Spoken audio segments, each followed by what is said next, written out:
I mean, no one ever discusses anything about culture of death.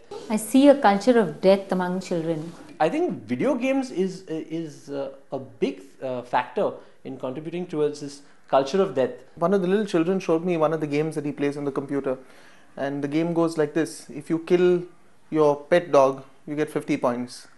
If you kill your neighbor, you get 100 points, and if you kill your parents, you get 200 points. I remember this one instance where I was teaching Sunday school to the 8th standard children, and I remember there was this one boy who had got these new video games, and all the boys in the class early morning were huddled around him, and he was the king of the class, you could say.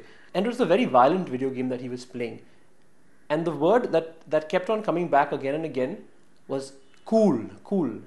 And we're talking about these video games that spread violence and destruction. Children seem to be losing their innocence nowadays. They're not innocent anymore. You see that the media is playing a big role and contributes greatly to this culture of death. The culture of death has been there, but it hasn't been amplified as much as today because of the media. I don't believe most people even know what the term culture of death means. There's so much money around. I feel that economically we have so much more than what we had so many years ago. So children have so much more money in their pockets and so much less love in their hearts. A good large majority of the youth have already slipped into this whole culture of death, but they don't realize it. Most people think of culture of death as abortion, of euthanasia. They think of these bigger things, but the culture of death perhaps is coming in a more subtle way. You can see it happening gradually and slowly and so subtly that nobody knows it's happening. It's happening one step at a time, and we need to watch out. Today, family doesn't sit any longer, and for me, that is death. The death of a family. Family is supposed to be playing a very important role in the lives of the youth, but unfortunately, a lot of parents do not have a lot of time for their children. There's more value for money rather than value for life. So say for example a Saturday or a Sunday which was a family day today, which was a day of life, of happiness, of joy in the family, is today like, let me do my own thing. So each person in the family thinks that in order to enjoy myself, I must go to my own friends, my own places, my own hangouts, the pubs, the discos, and break up, as it were, the entire structure. Nobody ever says that, sitting together on a Sunday is happiness, is joy, is life. Children are not allowed to be children anymore. I strongly believe that, yes, we grow up with this negativity, and if we are not in some way corrected at some point of time, even, and when I mean corrected, I mean gently led in the right direction, we become adults with this negativity within us, and we live through life with this negativity. It's a good thing to be now bad. The media plays a great part, I feel, because the children lose a lot of their spare time watching television or listening to the latest group.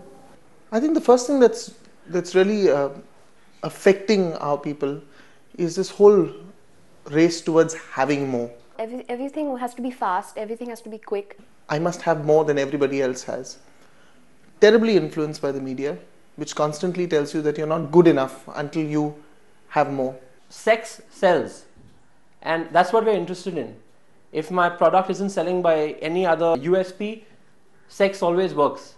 And if it works, then go with it. I feel morality has become very diffused.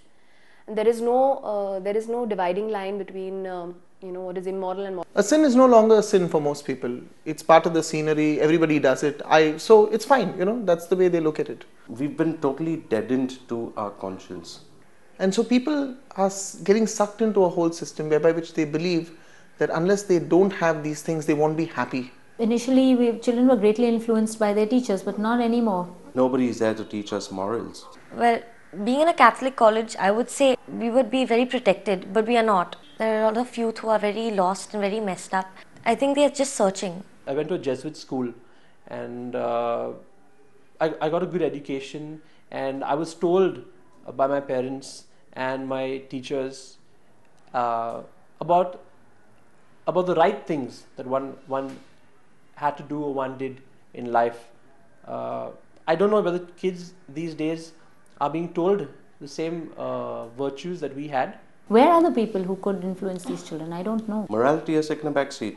Totally. Now to have a fist fight first was usually done by just what guys would do, but now it's more fun, I think, for them to see girls having fist fights. Common decency does not exist anymore. The latest songs, the latest film stars, the latest pop stars, and they are their role models, not the teachers or not the parents anymore. If the parents don't want them to behave in this way, they'll do it out of a rebellion. Unfortunately, I think many parents also don't realize what the children are watching and what the children are reading and how it will affect them. They think, okay, well, it's just a fun thing, it's the in thing, and it's a fun thing. But look a little deeper and you'll know what is behind this so-called fun. For instance, kids, I'm told they hum all these Eminem songs. Probably the people who have written those lyrics are under all kinds of negative influences, depression and what have you. Whatever you say, music is a very powerful medium of influence. So even if if you say you're not listening to the words, the music still affects you. I think the internet is a big promoter in this so-called culture of death that we're talking about, because it's made all these images and movies easily accessible to everyone. Everyone's got the internet. We're not talking about slow lines, we're talking about high-speed lines nowadays, and it's for cheap. I mean, you're not paying big money for that. If your parents are not at home, what are the children up to? I mean, it's easy to download anything. No one's really particular about parental control over the internet. So children are pretty much free to do. And in fact, the children know much more than the parents these days. You can easily hide all your files or anything that you download off the net. There is no difference between what Britney Spears does on stage is taken for granted. It's just we don't realize it's sinking in. We don't realize what's right or what's wrong anymore. You can just listen to the music and listen to the beats. But there's also that now the thing is to start to say the words. The words just come fluently, like they're singing it during class and it's something normal. And if you don't sing, it's not considered hip. Sometimes I do feel that, the advertising that, gives out certain messages, subtle messages of it's okay to be, get into the dark spaces in terms of musically, instead of being very positive and happy. Really find a very happy song or a happy jingle and say, wow, And a lot of the serials that are running on television, they make you think they have these one-parent families, they have these promiscuous relationships going on, like Friends. You just have a group of friends living together. We don't know who's wife and who's husband finally. Surely the media has a large role to play in telling you that these things are okay. It seems normal now for a child to have one parent or to have one parent having a relationship with someone else, and the child who really has two solid parents at home and seems abnormal now. We want to escape realism. We want to enter that fantasy world and live our lives like in the movie. There was a Tata Indica ad which said it's all right to have more, it's all right to want more, it's no big deal. And they used children to send across that message. So if it's all right with children, it's all right with adults, it's all right with everybody. The innocent are also being targeted. This is a very grave danger when you start telling people that to want more is all right, because then you tell them in all the other areas too, in terms of sexuality, in terms of their own personal growth, it's okay. It's all right if you slump, it's all right if you follow the ways that the world demands. The people in the media are more concerned about ratings rather than about quality. I think we haven't been saying what we should be saying clearly, loudly and effectively. Too often we don't want to disturb our congregations. We don't want to tell them what they should not do or what is wrong. And we know it is wrong, but we don't say it. There are so many issues, so many concerns where the church really cares about her people, and it's reflected so beautifully in all the papal documents.